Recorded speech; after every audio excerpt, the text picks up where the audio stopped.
Do you ever hear a jingle, see an old commercial, or stumble across a dusty toy box and suddenly feel like you're 8 years old again? The 1980s were full of those moments. The toy aisles back then were colorful and alive, almost like they had a heartbeat of their own. And the toys?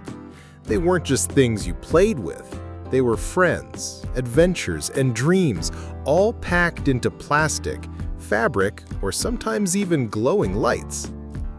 Today we're taking a trip back to that magical decade, looking at 10 toys from the 80s that defined a generation. If you were around in 1983, you'll remember the chaos. Parents rushing, shelves emptying, even scuffles breaking out in toy stores, all for a doll that looked like it had just popped out of a Cabbage Patch. Each one came with a name, a birth certificate, and a promise that it was yours and yours alone. Kids felt like they weren't just getting a toy, they were adopting a little friend. For a while, they ruled Christmas mornings until the craze eventually cooled, leaving behind the generation that still remembers the madness. There was something almost magical about holding a toy car in your hands, then with a few twists, unfolding it into a robot warrior. More than meets the eye wasn't just a slogan, it was a promise. Transformers turned the simple act of play into a puzzle and a story all at once. Saturday mornings were filled with the cartoon, and afternoons were filled with kids staging epic battles on their living room floors. They never truly left us, but nothing feels quite like the wonder of those first transformations.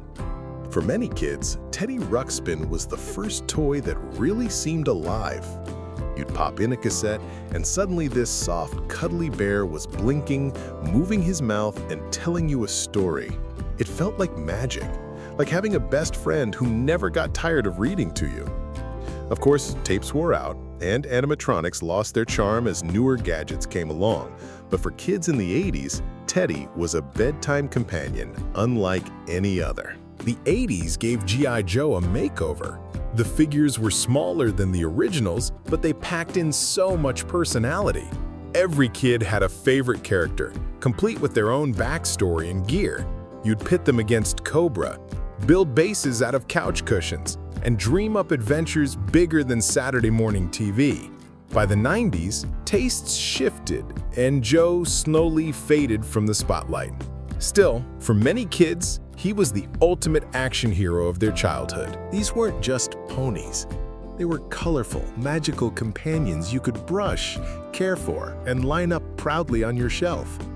Each one had its own symbol, its own charm, and somehow, its own personality. For many children, especially those who loved collecting, they weren't just toys, they were family. Later versions would come and go, but nothing feels quite like those original ponies with their bright manes and simple charm. Few toys captured the imagination like He-Man. With his sword raised high, he gave kids the feeling that they too had the power. The figures were bold and larger than life, paired with a cartoon that felt like an epic saga. You didn't just play with He-Man, you became part of his world. But as more and more characters were cranked out, the market got saturated and the magic slowly wore off. Still, He-Man stands as one of the ultimate 80s icons. Sometimes the best toys were the simplest. Light Bright was nothing more than a black screen, a light bulb, and a handful of colorful plastic pegs.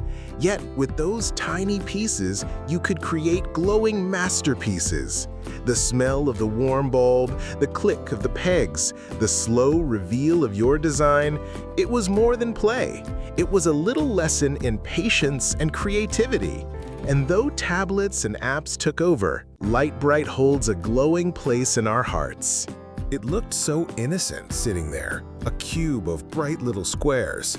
But anyone who tried to solve it knows it could drive you crazy.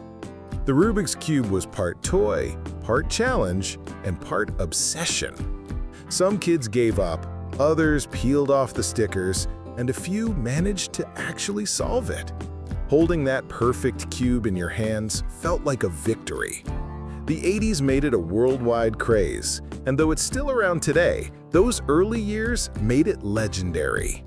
If you grew up in the 80s, chances are you remember blowing into cartridges praying that Mario would load. The NES wasn't just a console, it was a revolution. Suddenly, living rooms became arcades, and kids bonded over pixelated adventures. Games like Super Mario Bros. And Zelda weren't just pastimes, they were stories that shaped a generation. Technology has leaped ahead since then, but the NES still holds a sacred spot in the history of play. On the playground, you could always hear the faint thud, thud, thud of a skip-it. One ankle looped, a ball spinning around, and the challenge: how many times can you jump before tripping? The little counter ticked away like a scoreboard, turning a toy into a contest with yourself or your friends. It was simple, it was active, and it was endlessly fun on long summer days. Eventually, screens replaced outdoor play, but Skip It is remembered as one of those toys that made you feel unstoppable. These toys weren't just objects. They were companions, challenges, and teachers of imagination. They filled our days with laughter, frustration, and joy. And they've stayed with us, even if only in memory. Looking back, it feels less like remembering toys and more like remembering pieces of ourselves. So which one of these toys was your favorite?